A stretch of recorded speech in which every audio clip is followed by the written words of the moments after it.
नमस्कार, मैं doctor Vishwamitra Vaishnav, assistant professor political science, college शिक्षा राजस्थान।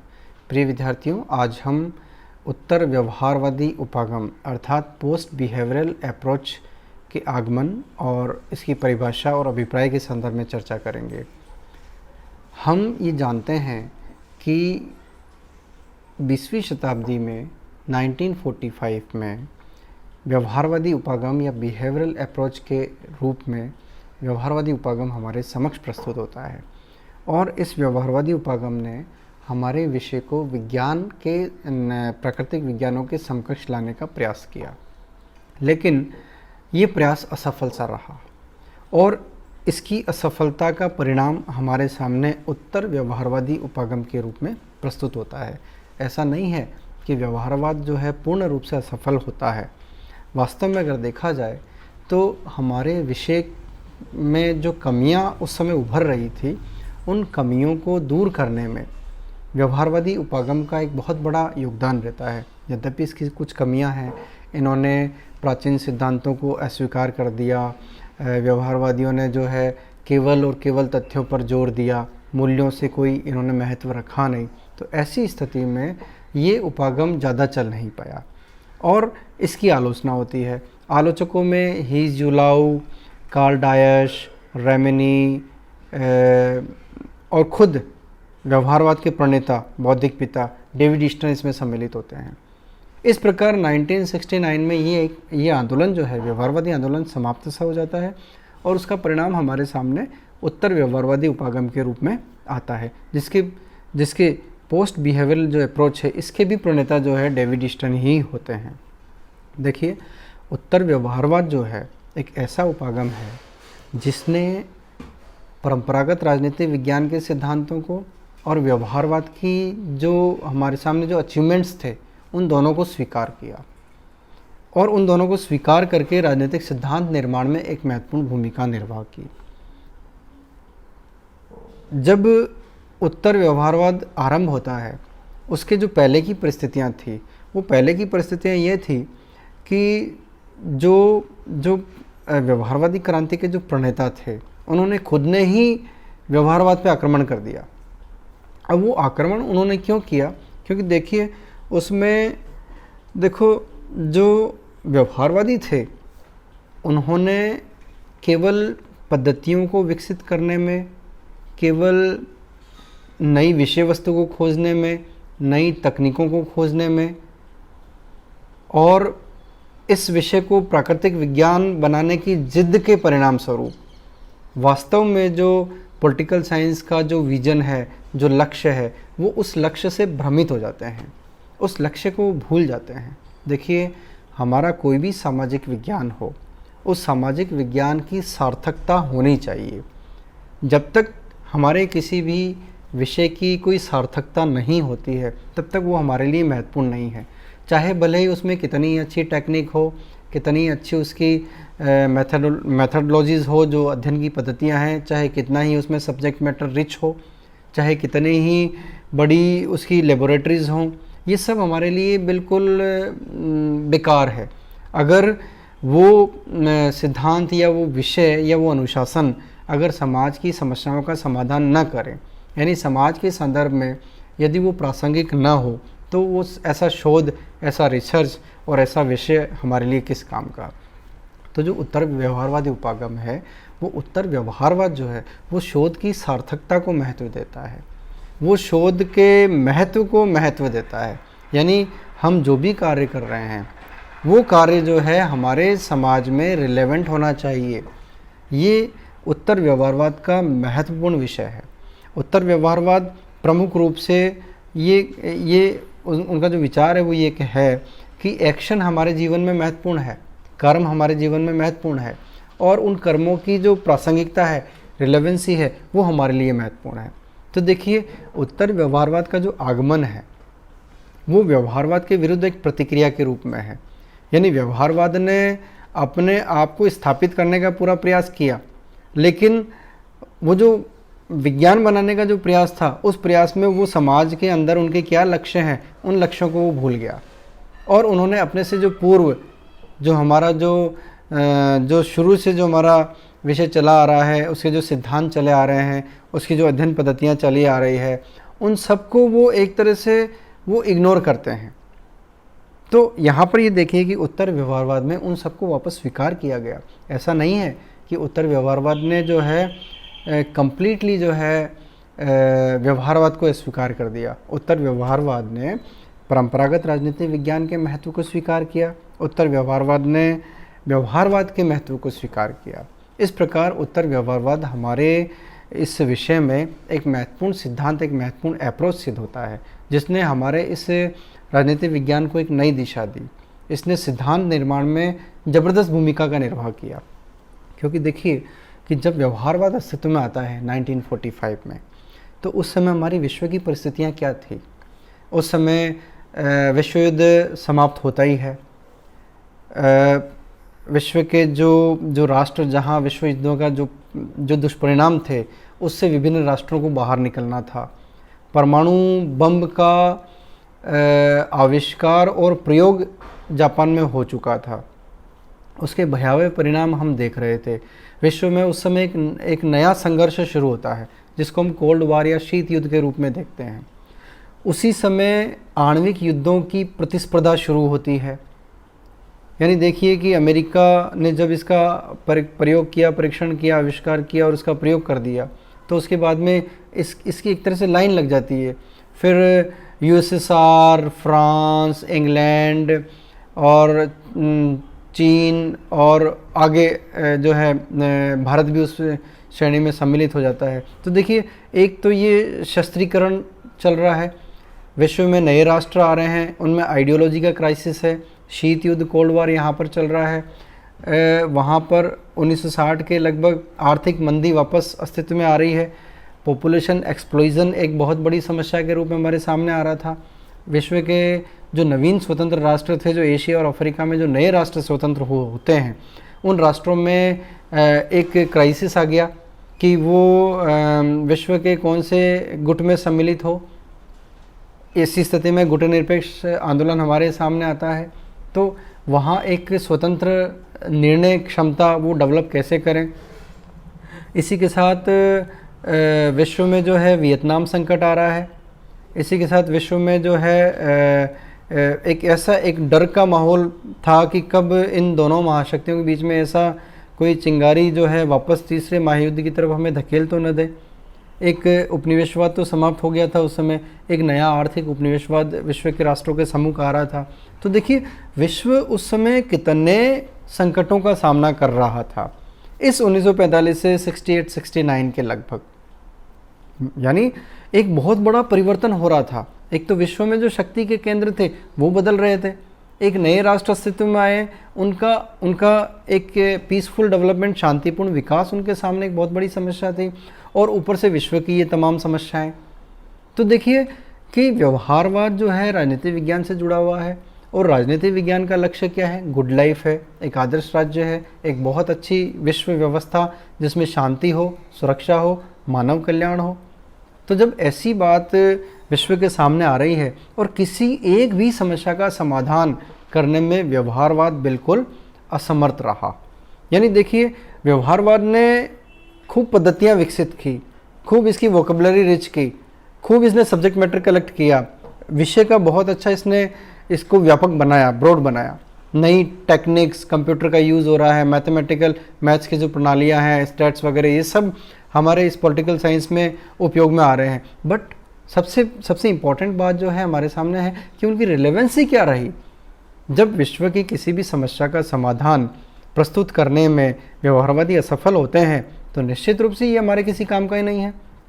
ऐसी स्थिति में डेविड ईस्टन और जो उत्तर व्यवहारवादी है वो इस बात को समझ जाते हैं कि वास्तव में जब शोध हमारे समाज के संदर्भ में सार्थक ही नहीं है, तो ऐसे रिसर्च का हमारे लिए क्या फ़ायदा। तो अब हम इस बात को समझ सकते हैं कि उत्तर व्यवहारवाद जो है हमारे इस पॉलिटिकल साइंस में एक ऐसा अप्रोच है जो हमारे लिए एक नई संभावनाएं तलाशता है और वास्तव में समाज को नई दिशा देता है, क्योंकि विश्व इन तमाम समस्याओं का सामना कर रहा था। तो देखिए, यहाँ जो है सबसे महत्वपूर्ण जो है वो कर्म और प्रासंगिकता, यानी हमारा जो विषय है वो एक्शन में होना चाहिए, उसकी समाज के संदर्भ में रिलेवेंसी होनी चाहिए। और एक महत्वपूर्ण बात कि मूल्य निरपेक्ष हम कभी हो ही नहीं सकते, क्योंकि संपूर्ण व्यवस्था में जो मेन जो डूअर है वो मनुष्य है, और मनुष्य किसी न किसी मूल्य से जुड़ा हुआ है, और मूल्यों से ही वो क्या होना चाहिए इस बात पे वो आकर अपनी बात को रखता है। तो जब हमारे सामने क्या होना चाहिए इस बात को हम ध्यान में रखकर बात करेंगे तो हम कुछ आगे गुड लाइफ की तरफ, सज्जीवन की तरफ हम चल पाएंगे। जैसे अरिस्टोटल ने भी कहा है कि राज्य मनुष्य की सुरक्षा या उसके अस्तित्व के लिए बना है, और वो सज्जीवन के लिए आज तक बना हुआ है, गुड लाइफ उसका पर्पज़ है। और इसके लिए राजनीतिक विज्ञान एक मास्टर साइंस है, एक सुपर साइंस की वो संज्ञा देता है कि जो हमें दिशा देगा, हमारी समस्याओं का समाधान करेगा। व्यवहारवाद इन समस्याओं का समाधान करने में असफल रहा, और जब उत्तर व्यवहारवाद आता है तो इसके पास, क्योंकि इसका जो नारा था जिसे David Easton credo of relevance या प्रासंगिकता धर्म, जिसमें दो प्रमुख बातें थी, एक्शन और रिलेवेंस, कर्म और उसकी प्रासंगिकता, ऐसी स्थिति में उत्तर व्यवहारवाद हमारे सामने अस्तित्व में आता है। और देखिए यहाँ पर हम ये कहेंगे कि उत्तर व्यवहारवाद ने एक कॉम्बिनेशन प्रस्तुत किया, एक समन्वयात्मक दृष्टिकोण मूल्यों में और तथ्यों में, इन दोनों में जो है एक विवेक सम्मत कोऑर्डिनेशन, समन्वय उत्तर व्यवहारवाद करता है। देखिए डेविड ईस्टन खुद ये कहते हैं कि उत्तर व्यवहारवादी क्रांति उस व्यवहारवाद का घोर विरोध करती है जिसके द्वारा राजनीतिक विज्ञान को प्राकृतिक विज्ञान की कठोर वैज्ञानिक शोध पद्धति का प्रयोग कर परिशुद्ध विज्ञान का रूप देने का प्रयास करता है। तो देखिए हम इस बात को समझ सकते हैं कि विज्ञान विज्ञान विज्ञान, इस विज्ञान बनाने के प्रयास में हम हमारा जो ओरिजिनल कर्म है, हमारा जो ओरिजिनल उद्देश्य है, मूल जो उद्देश्य है, वो उद्देश्य ही हम प्राप्त नहीं कर पा रहे हैं। तो बताइए ऐसा शोध हमारे लिए क्या काम का? शोध समाज के संदर्भ में सार्थक होना चाहिए। उत्तर व्यवहारवादियों का ये मानना था कि मानवीय और सामाजिक व्यवहार अद्वितीय घटनाओं से भरा पड़ा है। देखिए यहाँ पर ये एक महत्वपूर्ण बात है कि व्यवहारवादी मनुष्य के व्यवहार पे अपना ध्यान केंद्रित करते हैं, और वो मनुष्य के व्यवहार के ध्यान में सामान्य से सामान्यीकरण प्राप्त करने का प्रयास करते हैं। यानी वो पहले से ये मान के चलते हैं कि हमारे सामने कैसा रिसर्च का रिजल्ट आएगा और उसके आधार पर हम हमारे प्रतिमान या मॉडल्स का निर्माण करेंगे। लेकिन देखिए हम इस चीज़ को जानते हैं कि मनुष्य का व्यवहार बिल्कुल डिफरेंट है। कई बार उसके व्यवहार में ऐसी यूनिक चीज़ें आती है जो बिल्कुल लीक से हटकर होती है, उन चीज़ों को हमने कभी देखा ही नहीं, उसके बारे में हमने कभी व्यवहारवादी दृष्टिकोण में विचार ही नहीं किया। तो यहाँ वो ये कहते हैं कि मानव एवं सामाजिक व्यवहार का वैज्ञानिक अध्ययन संभव नहीं है, लेकिन उस अध्ययन के संदर्भ में हमें मूल्यों को महत्व देना पड़ेगा। हमें व्यवहार का अध्ययन करना, ऐसा नहीं है कि हमें मानव के व्यवहार का अध्ययन नहीं करना है, उसका अध्ययन करना है, लेकिन उसमें हम जनरल थ्योरीज डेवलप करें, ऐसा मनुष्य के व्यवहार के संदर्भ में संभव सा नहीं है। हाँ, उस थ्योरीज के माध्यम से हम एक गुड स्टेट की कंडीशन में हम जा सकते हैं, तो हम भले ही उस मानव व्यवहार का अध्ययन वहाँ पर कर सकते हैं। देखिए इन सब बातों से हम इस निष्कर्ष पर आ सकते हैं कि व्यवहारवाद में जो कमियां थी, उन कमियों को दूर करने के लिए उत्तर व्यवहारवाद अस्तित्व में आता है। यानी उन सारी कमियों को डेविड ईस्टन और इनकी जो टीम है वो रियलाइज़ करते हैं।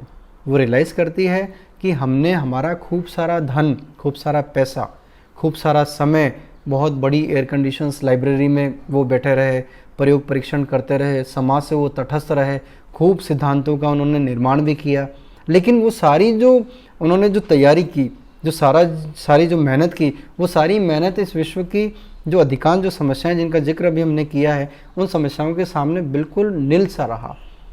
तो इसका परिणाम उत्तर व्यवहारवाद के रूप में हमारे सामने आता है। ये बात खुद डेविड ईस्टन स्वयं कहते हैं। इस प्रकार देखिए, अगर उत्तर व्यवहारवाद को अगर हम निष्कर्ष रूप में समझना चाहते हैं तो देखिए, उत्तर व्यवहारवाद वस्तुतः व्यवहारवाद का एक अगला चरण है। यह एक नया आंदोलन है, एक नई दिशा संकेत है राजनीतिक विज्ञान के लिए। इसके दो नारे जो कर्म और प्रासंगिकता, जिसे David Easton credo of relevance के नाम से संबोधित करते थे।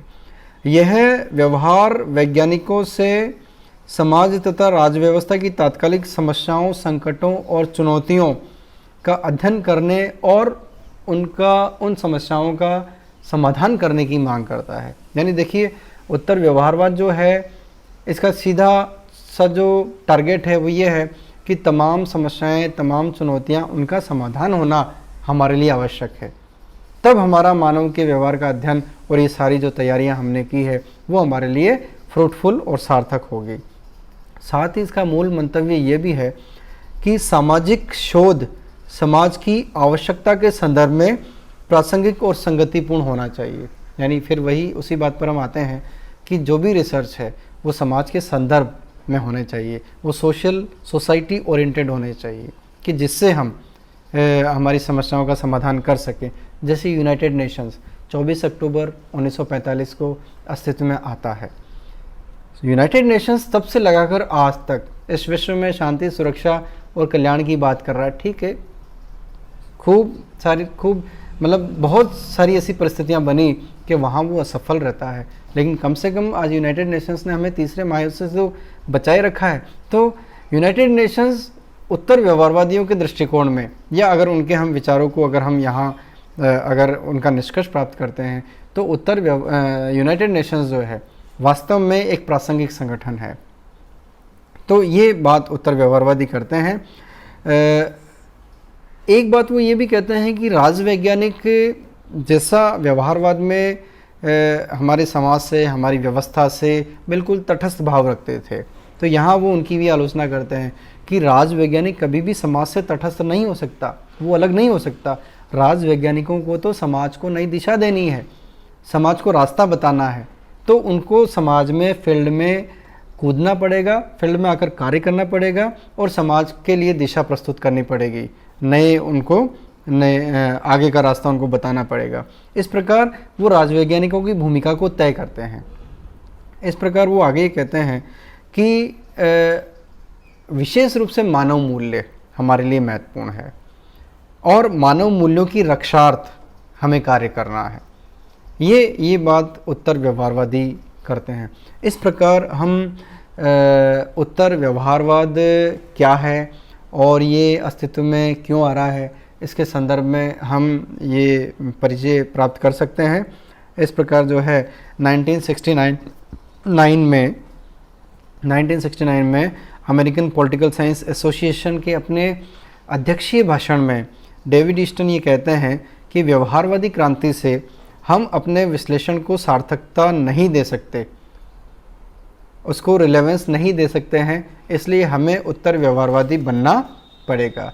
ये बात डेविड ईस्टन कहते हैं। इस प्रकार व्यवहारवाद के बाद उत्तर व्यवहारवादी जो क्रांति होती है उसके संदर्भ में कुछ सेलेक्टेड रीजन हम वापस रिवाइज कर सकते हैं कि यह एक व्यवहारवाद के विरुद्ध प्रतिक्रिया के रूप में आता है और ऐसा माना गया कि प्राकृतिक विज्ञानों की पद्धतियों को समाज विज्ञानों में लागू करना बड़ा घातक सिद्ध हो सकता है, क्योंकि मनुष्य की प्रकृति परिवर्तनशील है और प्राकृतिक विज्ञानों में जो पदार्थ का जो नेचर होता है वो हमेशा फिक्स होता है, और जो तथ्य और मूल्य को जो इन्होंने विभाजित किया था व्यवहारवादियों ने, उसको वापस उसमें एक बेटर हार्मनी या उसमें कॉम्बिनेशन के लिए उत्तर व्यवहारवाद वापस आ रहा है। और जो समाज की जो समस्याएं थी उन समस्याओं को समाधान करने में जब व्यवहारवादी असफल होते हैं तो ऐसी स्थिति में हमारे सामने उत्तर व्यवहारवाद अस्तित्व में आता है। लेकिन देखिए, उत्तर व्यवहारवाद का अभिप्राय हम इस डिस्कशन से प्राप्त कर सकते हैं, लेकिन यहाँ पर एक छोटा सा प्रश्न आता है कि क्या उत्तर व्यवहारवाद परंपरावाद है? तो इस प्रश्न का उत्तर यही हो सकता है कि देखिए, उत्तर व्यवहारवाद परंपरावाद नहीं है। देखिए, उत्तर व्यवहारवाद परंपरावाद की अच्छाइयों को स्वीकार करता है। उत्तर व्यवहारवाद का लक्ष्य भी उसी तरह से है जैसे व्यवहारवाद का था कि राजनीतिक विज्ञान को रिच बनाना, अच्छा बनाना, इसमें ताकि ये समस्याओं का समाधान कर सके। तो उत्तर व्यवहारवाद की उपलब्धियों को स्वीकार करता है, वो तथ्यों को भी महत्व देते हैं। परंपरावादी केवल और केवल मूल्यों को और पुरानी उन अध्ययन पद्धतियों को महत्व देते हैं, लेकिन उत्तर व्यवहारवादी व्यवहारवाद के अचीवमेंट्स को स्वीकार करते हैं। इस प्रकार परंपरावाद से जो हमें ज्ञान मिला है, जो व्यवहारवाद से जो हमें जो विषय वस्तु मिली है, जो अध्ययन पद्धतियाँ मिली है, जो नए दृष्टिकोण हमें मिले हैं, उनको भी इंक्लूड करना चाह रहा है। इस प्रकार उत्तर व्यवहारवाद परंपरावाद और व्यवहारवाद से आगे बढ़कर है और उन सारी कमियों को, जो कमियां परंपरावाद में थी, जो कमियां व्यवहारवाद में थी, उन कमियों को दूर करते हुए एक आदर्श राज्य की स्थापना की तरफ बढ़ता है। और राजनीतिक विज्ञान विषय में जो कमियां थी, जिसके कारण समाज की समस्याओं का समाधान करने में वो सक्षम नहीं रहा, जैसे प्रथम विश्व युद्ध हुआ, दूसरा विश्व युद्ध होता है, और समाज की जो टेंशन से चुनौतियां हैं, तो उनको सबको दूर करने के लिए अस्तित्व में आता है और समाज में प्रासंगिकता को और कर्म को महत्व देता है। इस प्रकार हम उत्तर व्यवहारवाद को समझ सकते हैं। धन्यवाद।